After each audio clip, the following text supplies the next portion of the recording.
Ouais les gars, aujourd'hui on se retrouve, on va parler une fois de plus. Toujours je fais des signes de main là comme ça frère quand je fais mes intros. Ici frère c'est...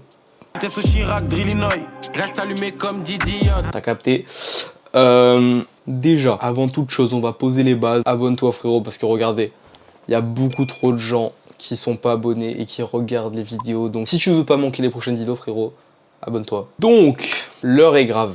L'heure est très très grave. On va parler et débunker un peu, tu vois, des petites idées. C'est un sujet où beaucoup d'entre vous, beaucoup d'a priori, voilà quoi, de merde tout simplement. Aujourd'hui les gars, on va aborder un peu, tu vois, les cheat meals. Tu vois, les cheat meals, pas de problème, pas de problème. Alors déjà, dans un premier temps, on va poser les bases, tu vois, pour les petits néo-gyms, enfin voilà quoi, ceux qui viennent de s'inscrire tout simplement à la salle de sport et qui n'auraient jamais entendu le mot cheat meal de leur vie. Bah déjà, bonjour. Bienvenue sur internet. Un cheat meal, comme son nom l'indique, un repas de triche en français, c'est un repas, voilà, organisé ou pas, sur lequel il va sortir de ta diète tout simplement. C'est un repas qui n'aura rien à voir avec ce que tu manges les autres jours en temps normal. Si tu suis un régime alimentaire qui soit strict ou pas, le cheat meal c'est ce qui sortira du régime tout simplement, il n'y aura pas de limite. Habituellement, tu vois, c'est des repas qui sont plus riches en calories, en sucre, en graisse, pas forcément en bonne graisse, du coup, et ils sont généralement choisis dans un but de faire plaisir à la personne qui les prend.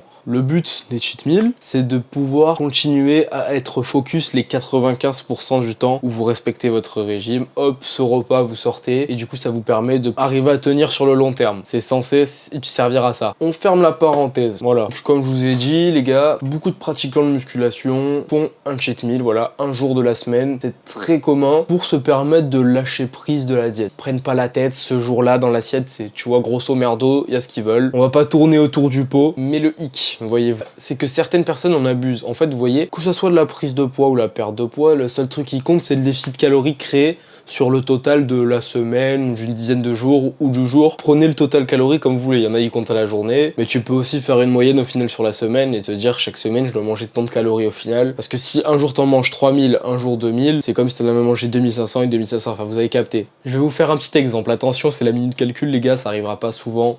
Peut-être la première fois et la dernière fois que vous voyez ça ici. Supposons que là on a une personne qui commence à stagner dans sa perte de poids. Elle se met à compter ses calories tout simplement.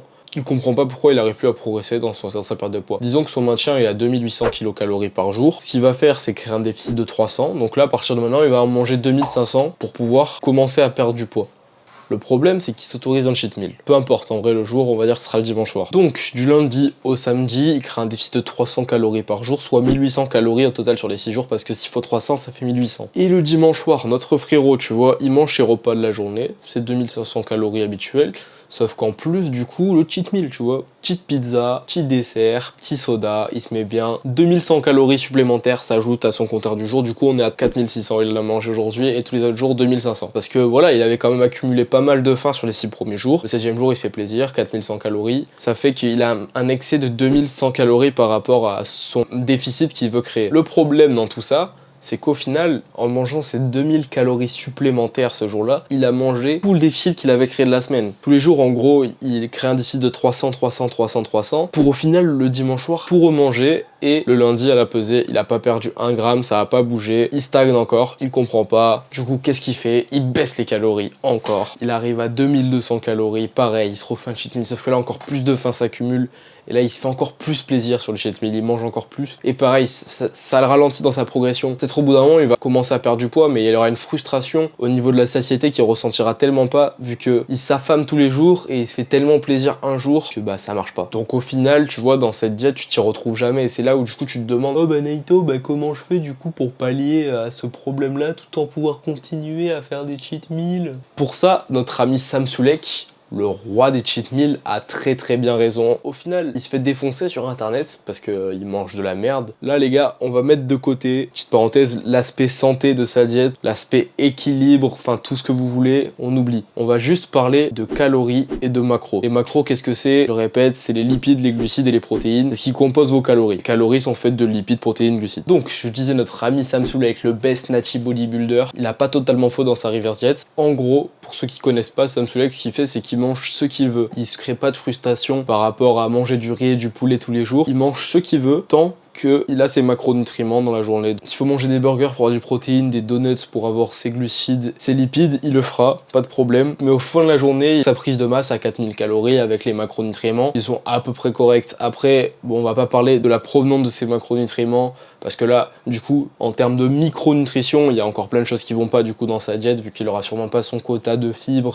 Les acides aminés des sources de protéines, elles seront vraiment aléatoires. Enfin, il y aura plein d'autres choses. On va pas parler maintenant en termes oméga 3, oméga 6, tout ça. C'est sûr qu'il y a plein d'autres choses qui vont pas dans sa diète, mais au moins, il est en surplus calorique, il peut prendre du poids, il a ses macronutriments, et donc il a sa source de glucides, de protéines et de lipides, telle qu'elle soit, certes. Ce qu'il faut comprendre dans cette histoire, c'est qu'il faudrait faire un juste milieu, en entre-deux, entre le truc de Sam Sulek et une diète drastique tout le temps. En fait, ce qu'il faudrait, tu vois, c'est que... Promis, après j'arrête avec les chiffres, les gars, supposons que pour perdre du poids, il faut que tu sois en 2000 à 2500 calories toute la semaine. Donc tu vois, le lundi 2500 jusqu'au vendredi 2500. Et là, supposons le samedi, tu vas en manger que 2000.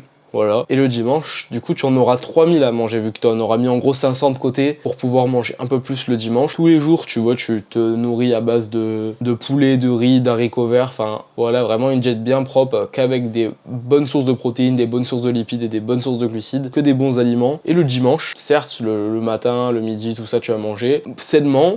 Et un repas, tu vois, de la journée, avec toutes les calories qui te restent, tu te fais plaisir. Et si ce jour-là, t'es pas forcément dans les bons macronutriments, c'est pas grave, parce qu'au final, t'auras eu ton repas plaisir de la semaine. Et au final, si tu regardes sur la semaine, t'auras mangé 2500 calories tous les jours, si tu fais une moyenne. Pour finir, mon gars, tu fais pas de cheat meal, sinon, si t'es pas une tapette, tu fais pas de cheat meal, tout simplement, si t'es un vrai tchad. Tu suis ta diète et tu fermes ta gueule. Gros, tu manges ton poulet, ton riz, ta dinde, tes haricots verts, et voilà. Mon ref, une fois de plus, j'espère que t'auras kiffé ce format. T'as des idées de vidéos sur des choses que tu veux qu'on parle, des sujets, voilà. Autour, de près, de loin, de la musculation, du body, de tout ce que tu veux, du lifestyle fitness, quoi, un peu. Voilà, n'hésite pas à m'envoyer un petit DM sur Insta, juste là, ou sinon c'est en description. Pareil, dans l'espace commentaire, ou sur le Discord du Space Gym, mon ref. N'hésite pas à rejoindre, il est aussi en description. Sur ce, mon gros, abonne-toi, mets-toi bien, tu vois, tu prends la cloche, à tout, c'est gratuit, mon ref. Mets-toi bien, le petit like, le petit commentaire. Allez, bisous!